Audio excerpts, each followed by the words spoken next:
Hey everybody, Mark Herman, aka LA Bengal fan on Twitter, Facebook, Instagram, repping the Bengals for the AFC Northerners. As you can tell by the timing of this video, I did not come through in my golf tournament yesterday. Lost a heartbreaking, really close match. 1-0. It's just the way it goes. Lipped out a putt at the end to tie. That's just the way it goes. But our Bengals did come through today, although it didn't look like it early on, like today was going to be a good day. First half could not have been more horrible. Our special teams was anything but special. Let's put it that way. William Jackson III dropped a pick six. If our DBs could actually catch the ball, we'd probably be leading the league in interceptions. It's been really frustrating watching our DBs dropping so many potential interceptions. First half, we were allowing an average of 7 yards on first down, which is why we went into the locker room losing. But we didn't have to go into the locker room losing as bad as we were. We gave up a ridiculously easy score at the end of the half on a punt return. And I talk about this all the time, about us being disciplined and scoring before we go into the locker room and scoring right out of the half. That's what you see the Patriots do routinely. Unfortunately, we don't do that, and we're far from it. Not only did we pull a 3-and-out when we got the ball with 1.5 minutes left, but on the punt return, we gave up a touchdown, which was absolutely inexcusable. So instead of being down 7-3 or 7-0, we go into the locker room down 14-0. Red zone trips first half were a nightmare. They threw up the graphic that we had scored 34 consecutive times in the red zone and we were leading the NFL. What happens? We had an interception immediately on a ball that Andy should not have forced into traffic. Just not that situationally. Let's not throw into traffic in the red zone. And then we get a blocked field goal. So the red zone trips could not have been worse. The whole first half could not have been worse. Our O-line was getting dominated. Like I said, situational football was terrible. And the Dolphins secondary was playing a lot better than I gave them credit for. I really didn't think their secondary was that good. But they got pressure on Dalton, and the secondary seemed to be in our huddle sometimes, knowing exactly where we were going with the ball. I don't know if Andy was tipping stuff up or just continually trying to force it in to A.J. Green, but it was not a good first half. Come back out in the second half, starts just like the first half. We do a 3-and-out. Miami gets the ball, and they kick a field goal. They're up 17-0, and you think, oh my gosh, here we go again. And then you could just see the momentum start gradually changing. Bengals score. Red zone field goal. Drive that stalls, but at least they come away with points. And we hit over a 50-yarder, so that kind of starts turning everything. Then the Bengals have a really nice drive.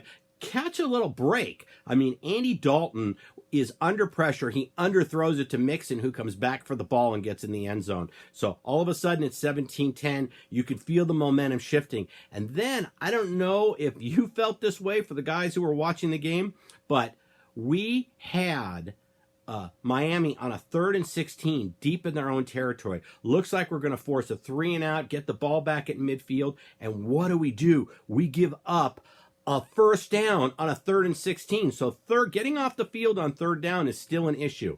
But I've been yelling all year, where's our defensive line? I thought that we would be getting more pressure than we were getting. And all of a sudden, our defensive line stepped up. We got pressure on Tannehill. I don't know if it was a play or two later, but we end up getting Michael Johnson, who misses on the sack, but is behind the offensive line and the quarterback, and it bounces off a helmet, and he catches the ball and runs it into the end zone. So we get an interception return. Technically, it's an interception for Michael Johnson. All of a sudden, we're in a tie game. Now you can feel the momentum going back to our side of the field. And we answer with yet another. The defense steps up and gets another defensive line. I think they called it a fumble return. Carlos Dunlap forces the fumble. And welcome to the NFL, Sam Hubbard with your first score. And all of a sudden, we're up and we take over the game. Absolutely. I told you before, I thought I was going to get more gray hairs as the season progresses, and I think I got a couple today because that first half was absolutely horrible to watch, and the second half, after the first possession, well, you really saw the Bengals. Bad things. The bad from today. Our tackling. We have a lot of work to do tackling. It was just terrible today. Passes underneath that should be stopped for 2 or 3 yard games are first downs. The punt return was another example of our poor tackling. Getting off the field on third down is still an issue. And we have to get more consistent with our pressure on defense. And our DBs have to start holding catching these balls, getting the interceptions. The good, Hubbard, just keeps getting better and better every week. It's just a joy to watch him. And welcome to the NFL. Congratulations. That was a huge, huge TD you delivered for us today. And this team never quits.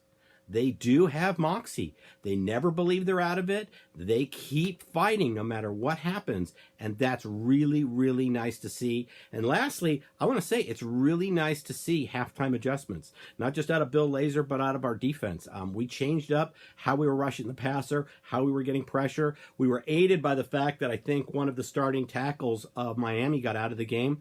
But you can really see it's so nice not coming into the second half with the same plan that wasn't working in the first half. So that's the good. We're going into Steeler week, everybody. This is going to be a tough one. But thanks to the Browns, we will be in first place regardless of the outcome next week. The Browns beat Baltimore today in overtime. It was an ugly knuckleball that found the uprights, but congratulations to the Brownies for pulling off the upset at home and to Baker Mayfield for his first win on a start. And so we've got the Steelers coming in this week. I have a really, really tight work week. I will try at some point to pull myself away from my desk and do a quick 30-minute either Wednesday or Thursday. I'll do my best to get up the preview then. So, just another great win. I won't say cardiac cats because it didn't happen at the very end of the game, but certainly just a complete turnaround in the second half. A tale of two completely different halves. I'm really happy that we escaped today with the win. And 4-1. It's where we want to be. Let's beat the Steelers next week. I will try to get a preview video up later this week. And hoot-aid, everybody, and enjoy the rest of your Sunday. Bye now.